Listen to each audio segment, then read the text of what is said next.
Hi, my name is Deanna Leary, and here are some fun facts about me. I'm a practicing pagan.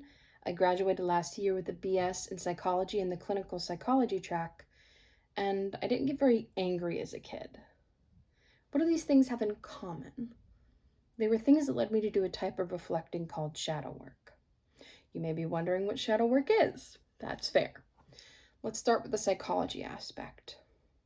One of the things I find so fascinating about psychology is the matter of perspective. The framework that you view the world in completely changes the context of things. One perspective in particular that caught my fascination was the idea of stories. It's a very powerful force. When someone is asked to think of a story, they may recall their favorite children's book or a series of books that they read over and over again, or a story that was passed down in a family over generations, or a tall tale where the fish gets bigger every time. We live and we see in these stories. We debate the morality. We decide what amount of disbelief to suspend. To follow this line of logic, it would make sense to mention the famous quote from Shakespeare in his play As You Like It. He said, "All the world's a stage, and all the men and women are merely players. They have their exits and their entrances, and one man in his time plays many parts." How is this relevant to psychology? Well, archetypes have existed in history for nearly as long as we've had the concept of stories, but was officially coined by the founder of analytical psychology, Carl Jung. Now, what exactly is an archetype? I'm sure you've heard the word before. Archetypes are universal symbols that exist within stories and within ourselves because of the collective unconscious. Let's stick to the archetypes, though. You could say that they're the parts that we play on life's stage, the role that we act in. You know many archetypes already. That's kind of the crux of it. The hero, the jester, the sidekick, the wise old man, the caregiver, the villain. They are the bones of stories, and they lie within us. When someone assumes a role, our conception of them evolves to incorporate that part in their identity. The multifaceted aspects collect like Girl Scout badges on the vest of our self-concept. The archetype that I'm going to focus on today, though, would probably not be proudly displayed on that vest. The very core of it prevents that. That aspect is the shadow. The shadow is an archetype described by Carl Jung himself as the personification of evil within the self. It is seen as the opposite of the ego, which is the part of ourselves that is present and has a sense of personal identity. That's not to say that the shadow isn't a powerful force in our decision-making, though. In fact, in a book titled A Symbol of Self, Carl Jung said, "The psychological rule says that when an inner situation is not made conscious, it happens outside, as fate. That is to say, when the individual remains undivided and does not become conscious of his inner opposite, the world must perforce act out the conflict and be torn into opposing halves." To put that into an analogy, our ego is the one at the wheel, but if we're not careful, our shadow is actually the one deciding where we turn. That sounds very ominous. I know. But I don't think that every person is 10 seconds away from a Jekyll and Hyde debacle. Seeing these aspects of ourselves through that lens of harsh judgment does more harm than good. I don't think that the shadow is actually the personification of evil in people. Quite the opposite, actually. I think the shadow contains the parts of ourselves that we don't want to acknowledge, the parts that don't show us in the best light. The psychological term for pushing something deep below our conscious is called repression. What we repress sits in the shadow, and it festers until we have the strength to acknowledge it. And that's actually a very common line of thought within current psychology. So, to shift over to the spiritual aspect of my interest in shadow work, I hold the idea of bringing light to people as one of my biggest aspirations. I believe it may be the cornerstone of my very purpose. At a first glance, focusing on the shadow seems to be the opposite of bringing light, but I see it as vital. When we move throughout the world, we give and we receive energy, right? The pain of unresolved trauma and repressed emotions still sits in us because of that festering, and it affects that transfer. That is not to say that unresolved trauma and repressed emotions make us lesser of a practitioner or lesser of a person. I'm not preaching toxic positivity, which I'll touch on later. Emotions are not good or bad, they just are. We are also not to blame for the scars put on us. To feel the pain of it is not a lapse in strength or judgment. But I know that when I am in conflict with people that I love, there are parts of me that relive those painful memories of my past. And when I respond, it's not always the higher version of myself that does it. It's the echoes of those moments. I don't want to speak in echoes. I don't want to regress to coping mechanisms that are unhealthy or destructive. I don't deserve to live in that cycle, and the people that I love don't deserve to be subjected to my perpetuating. No one does. If I am going to bring light to the people I love and to the wider world, I need to be able to freely flow within the halls of my being with acceptance. The rooms I have locked away still sit there, and pushing them back doesn't make them go away. So for me and others like me, shadow work can be a spiritual process.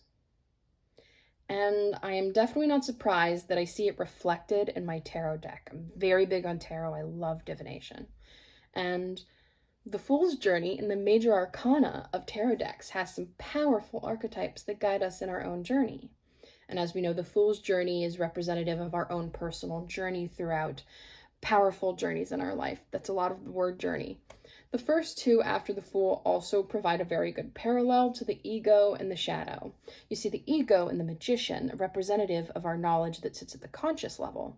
And then you see the shadow right after in the High Priestess, a representative of knowledge below the conscious level. And then after that initial duo, you see cards that reflect shadow work throughout, both in major and minor arcana. The first ones that come to mind for me are the Hermit and the Moon. There are several things that feed into my shadow that are relevant this morning. The first is shame. Shame is a very big thing in my life.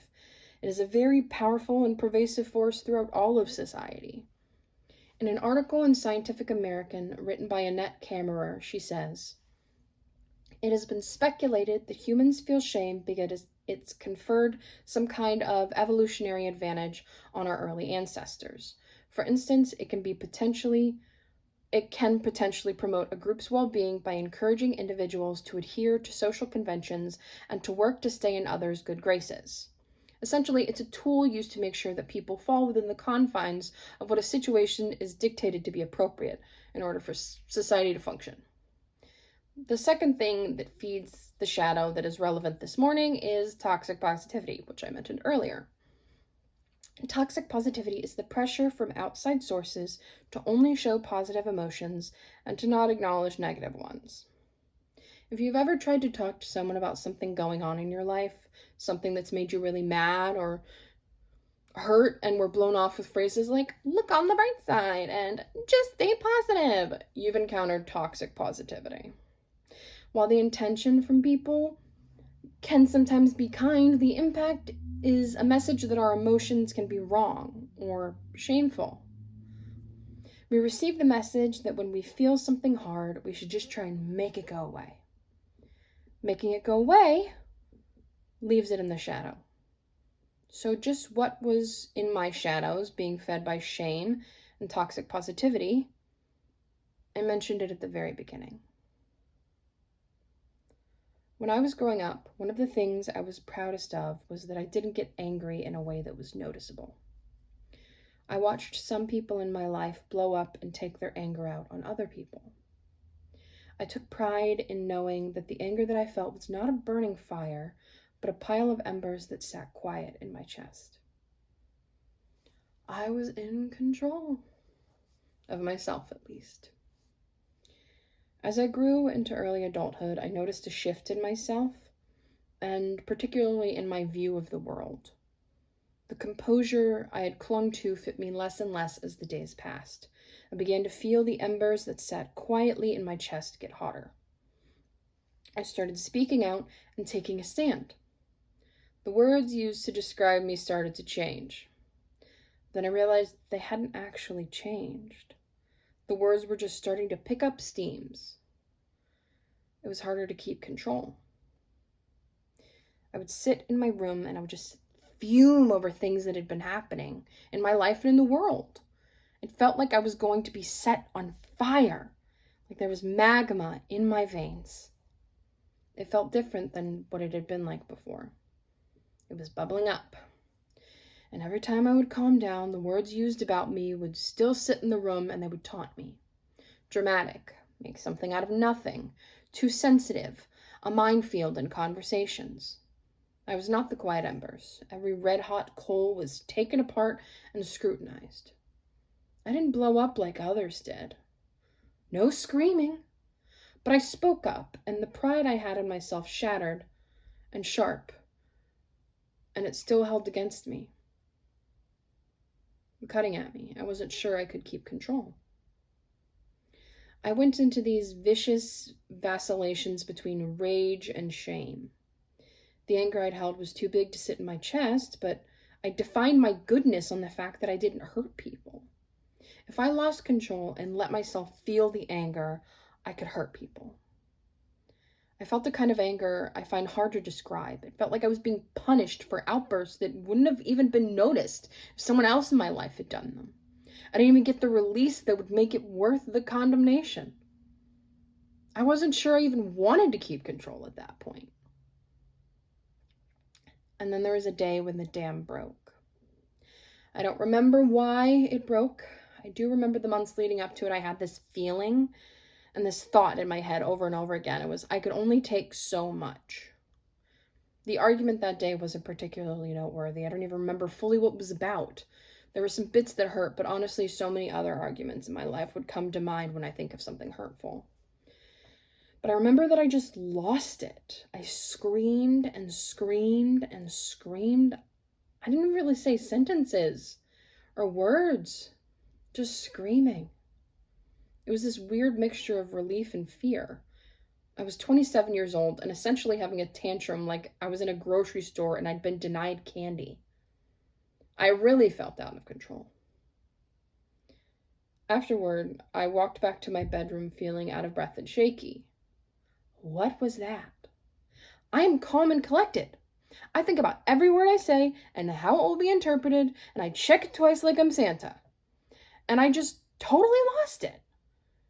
In a weird mix of pride and shame, I asked my brother if he'd heard it. He said yeah, because it was very loud, even through multiple closed doors. I used my diaphragm, former theater kid. I asked him what had just happened. He, never the type to mince words, looked over and plainly stated, "That's what happens when you push down your anger." I felt like I'd been punched in the stomach. The pride that I had held within myself for my restraint was a false sense of superiority that masked the real harm I had been doing to myself and to those around me. While it may be true that explosive anger is harmful, it is also true that other forms of anger can also be harmful. Quietly building up this resentment while outwardly looking completely fine is not a healthy way to navigate your anger. Every time that I could have verbalized the anger I felt and just released it but chose not to, I was packing a powder keg more and more to the brim. This realization did not bring me any peace. I was still angry. Now I just felt the shame with it.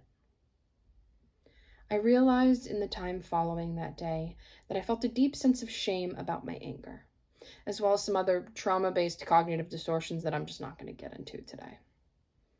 I was so ashamed of the magma that coursed through my veins. Why did I have to make everything a big deal? The answer was actually pretty simple. The answer is because it was. It was a big deal. Because it mattered to me. When I let my guard down when processing, the anger faded. It turned into hurt, a feeling of betrayal, of fear, of sadness.